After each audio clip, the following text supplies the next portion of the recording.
मान के चलिए कि बाजार में बहुत ज्यादा क्या बढ़ चुकी है, महंगाई। तो सरकार ससुरा महंगाई कंट्रोल कर रही है, किसके थ्रू? बैंक के थ्रू। आई जो काला धन वाले हैं सब पैसा क्या कर देंगे, मार्केट में छोड़ देंगे, इसलिए महंगाई का रेट क्या हो जाता है। लेकिन एक होता है समानांतर अर्थव्यवस्था, समांतर अर्थव्यवस्था, समांतर अर्थव्यवस्था, समझा गया? कौन सी अर्थव्यवस्था? काला धन को कहा जाता है। किसे कहा जाता है? काला धन को कहा जाता है। ये देश की अर्थव्यवस्था को क्या कर सकता है? बर्बाद कर सकता है। एग्जाम्पल के तौर पे हम समझते हैं, मान के चलिए कि बाजार में बहुत ज्यादा क्या बढ़ चुकी है, महंगाई।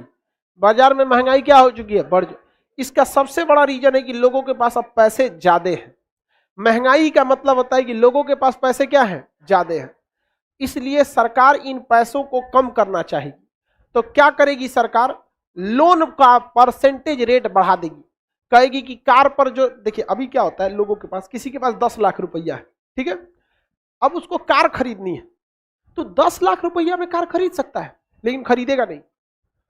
वो 10 लाख में 2 लाख रुपया खुदे देगा और 8 लाख कहेगा कि बैंक से दे दो, और बैंक उसको 8 लाख रुपया देगी 10% के ब्याज पर, 12% के ब्याज पर। बहुत नॉमिनल ब्याज होता है 10-12%। वो भी साल भर बाद, मान के चलिए 1 लाख रुपया बैंक देगी तो 1 साल बाद आएगी तो 1 लाख रुपया और 10,000 रुपया आपसे ब्याज लेगी, तो नॉमिनल ब्याज हो जाता है। जबकि गांव में लीजिएगा तो 5% महीना मानता है सर, तो 12-5 60% पर। गांव में ब्याज कितना मिलता है? 60% सालाना, महीना 5% तो सालाना 60%। तो सरकार कहती है कि लोगों को क्या मत दो, ब्याज मत दो लोगों को। बैंक, अब मान के चलिए बैंक कहना बंद कर दे कि हम पैसे नहीं देंगे कार खरीदने के लिए, लोग कार खरीदेंगे? कार की बिक्री में आधा से ज्यादा का गिरावट आ जाएगा। आज जिसको देखो धाए से गाड़ी खरीद लेता है, सोचो 5 लाख रुपया धाए दे निकाल दिया स्कॉर्पियो, और बैंक नहीं रहेगा तो लिए 13-14 लाख। तो लोग कहते हैं कि 13-14 लाख कौन फंसाएगा? समझा कि नहीं? क्या सरकार को यदि महंगाई को क्या करना है, कंट्रोल करना है, तो सरकार बैंकों पे नकेल कस देती है कि लोगों को तुम लोन मत दो। लोन नहीं दोगे ना, इस ससुरा का खुद का पैसा खर्चा हो जाएगा, और जब खुद का पैसा खर्चा हो जाएगा तो फूंक फूंक के कदम रखेगा। तुम ससुरा, ओकरे पास 10 लाख रुपया था, 10 लाख में गाड़ी खरीदता ना, तो गाड़ी जब घर ले आता 10 लाख का 10 लाख लगा के, तो चेहरे पे खुशी नहीं टेंशन होता। 10 लाख रुपया था, गाड़ी खरीद लिए, कोनो इमरजेंसी आएगा तब, बेटा बेटी को पढ़ाना है, पत्नी बीमारी रहती है, क्या होगा, उसके चेहरे पे टेंशन रहेगा। लेकिन इस ससुरा बैंक वाला, ओकरा 10 लाख में गाड़ी खरीदना है ना, तो कहा 2 लाख आप दीजिए ना, 8 लाख हम दे देंगे। तो अगर गाड़ी का गाड़ी आ गया, अब बच गया कितना रुपया, 8 लाख। आवते पूजा पाठ कराएगा, बढ़िया से टीकेगा, मिठाई मिठाई ले आया सोचा।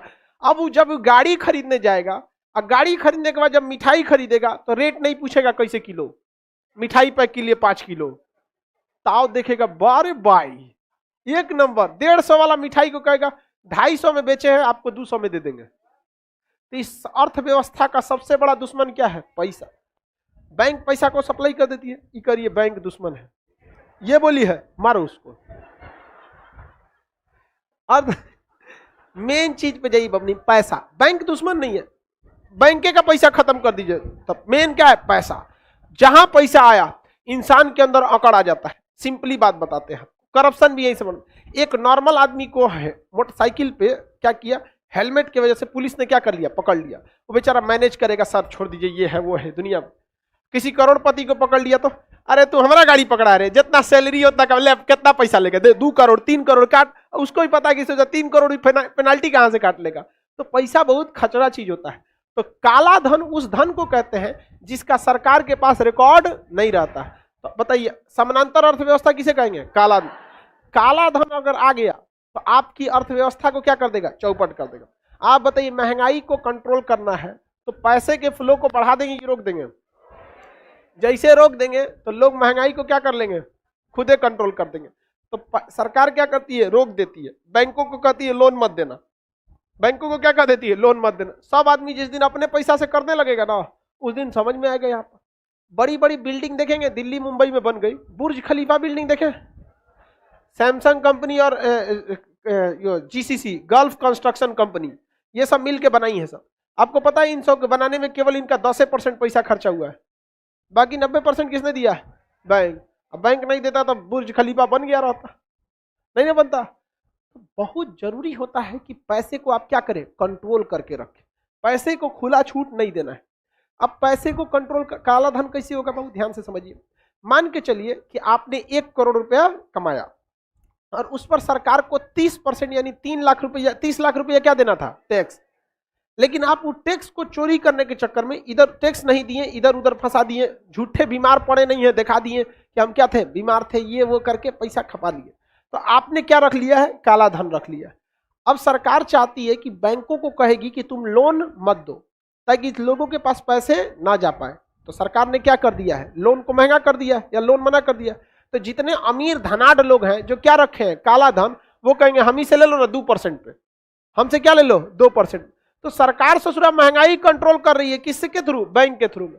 आई जो काला धन वाले हैं सब पैसा क्या कर देंगे, मार्केट में छोड़ देंगे। आप ही बताइए, आज भी लोगों को अगर जरूरत पड़ती है तो किसके पास, बैंक के पास जाते हैं, साहूकार के पास जाते हैं। ये साहूकार क्या है, सब काला धन लेके वो समानांतर अर्थव्यवस्था को चला रहे हैं, इसलिए महंगाई का रेट क्या हो जाता है, भागते जाता है।